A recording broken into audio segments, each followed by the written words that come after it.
Okay, so I'm screen recording right now. So the narrative essay rubric, if you open that up and you look at it kind of on the side in an extra tab, I know your laptop screens aren't that big, but if you look at it as we go through this, you're going to see that it kind of connects a little bit to the rubric. So we can talk about some of those individual squares on the rubric. All right. So the first square on the rubric is kind of about introductions, how you set up your introduction, your exposition, your background. So if you look at what it says it creatively, like I'm looking at the master square, of course, because we all want to get the mastery, creatively engages the reader by setting out a well-developed conflict, situation, or observation. So the key words there, creatively engages. The idea behind that is that you want that to really draw us in. So what I'm going to be asking you to do is I'm going to be asking you to write an introduction that is called En Media Res. That is Latin for in the middle of things. So that means that I am going to have you start in the middle of your story. I'm not going to have you start with, I was 12 years old and I had been blah, blah, blah. I'm going to have you start actually at the moment right before your climax. So you're actually going to be writing your introduction a little bit later than writing it right away in the beginning. You can go ahead and start writing your essay when you start to draft it with all the who, what, where, why, and when. I was 12 years old and I just spent the summer digging for worms at my grandfather's cottage. Okay, so you can give us that as the introduction. But then we're going to go back and we're going to rewrite the introduction to make it a little creative. And I'm going to engage or challenge you to do this in media res, which means that it's going to kind of foreshadow the climax or the resolution of the story. So we're going to be doing some foreshadowing in our introduction, and then we're going to be flashing back. And that's going to do a couple of things.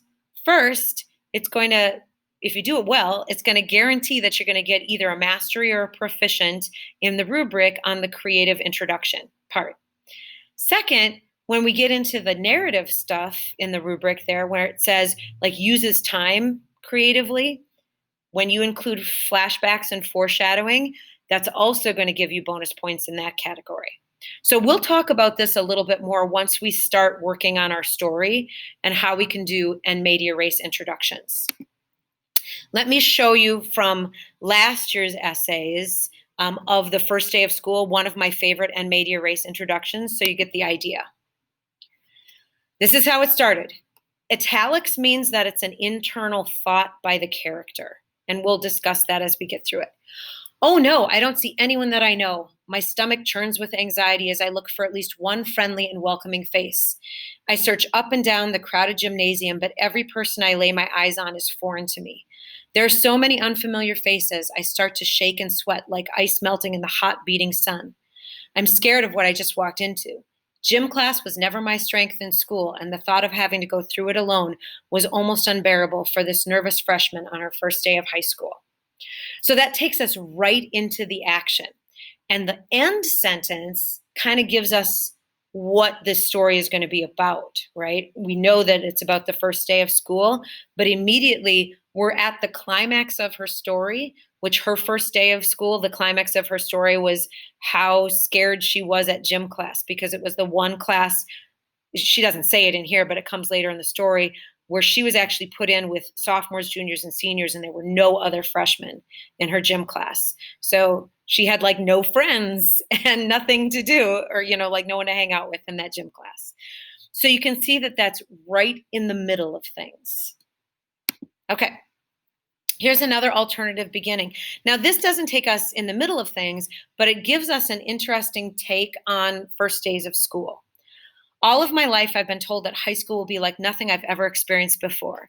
I've been told that elementary school is preparation for middle school is preparation for high school, and high school is preparation to get a job and move out. You get pulled from your life and thrust into a completely different one.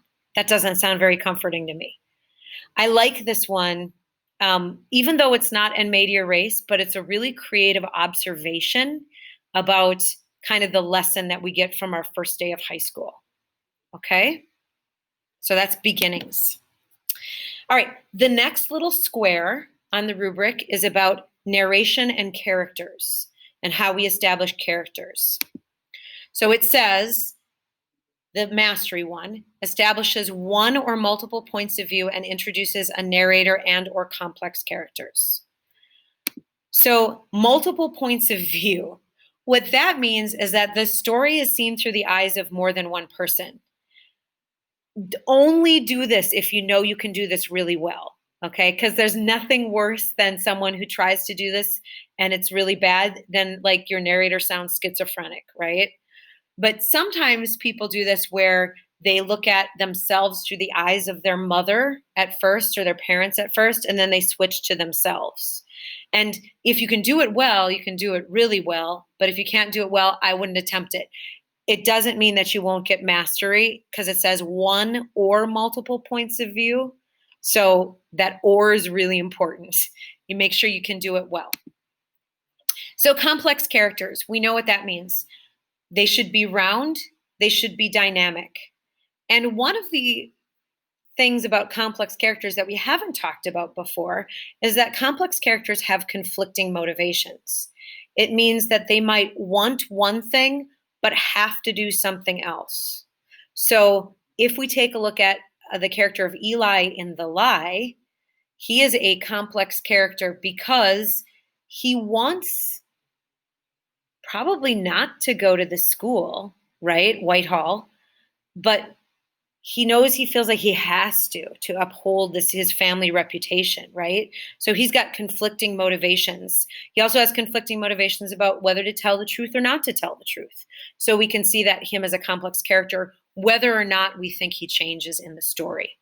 So those are the things that you want to make sure you do. You describe yourself from all different dimensions, that you show that you are dynamic. So you want to choose something in which you change. A lot of those topics are set up to show a change in you. And then maybe conflicting motivations or thoughts, like one way or the other, what do I do? All right, the next square is progression of plot. And what it says in there creates a smooth progression of experiences or events by using a variety of techniques to sequence events so they can build on one another and create a coherent whole. So there are different ways that you can do this. Number one, chronology. That means taking you through time, step by step. First this happened, then this happened, then this happened. Chronology. That's one way that you can organize it. Flashback is a more advanced technique where you go back in time and you go forward in time throughout. And like I said, if you set up your introduction and media race, then you're kind of automatically setting up this foreshadowing and flashback situation, which brings us to foreshadowing, right? So including moments of foreshadowing or hinting at what's going to come is really good. Then there is suspense. Suspense is one way that you can progress the plot and make us interested in what's going to happen next by giving us, at the end of paragraphs, those cliffhangers on paragraphs. Little did I know what was about to happen. That little did I know, that's like a classic plot point that a lot of authors use, right? Okay, so here's another one of my favorite examples. This is actually from 2 years ago that really uses time creatively, and this is 2 slides, so I apologize. As I strolled down to Mrs. Dunn's study hall, I saw a piece of paper taped to the wall. 8th period study hall in C324 has been moved to room B206. I don't know which dropped faster, my confidence or the books that were in my hands. Okay, so far that's what was actually happening. Suddenly, we're into a flashback. One time when I was little, I was swinging on a swing in a park with my family. We had gone to a carnival beforehand, and I had won a little pink cape that I had been wearing while swinging. Higher and higher I swung, my pink cape fluttering out in the wind with each rise and fall. Jump off, my little brother yelled, jumping off his swing. It looked like fun. Jumping off that height seemed like I could fly. Okay, watch out, I screamed in anticipation. As soon as I jumped off, my cape got twisted in the swing and I was brought to the ground on my back. The wind was knocked out of me and I struggled to do anything. Inhale, exhale, or remove my toes, but that seemed impossible. That's how I felt when I saw that piece of paper. I was furious. I was running around trying to get my bearings, but I have absolutely no sense of direction, and I really didn't know where I was.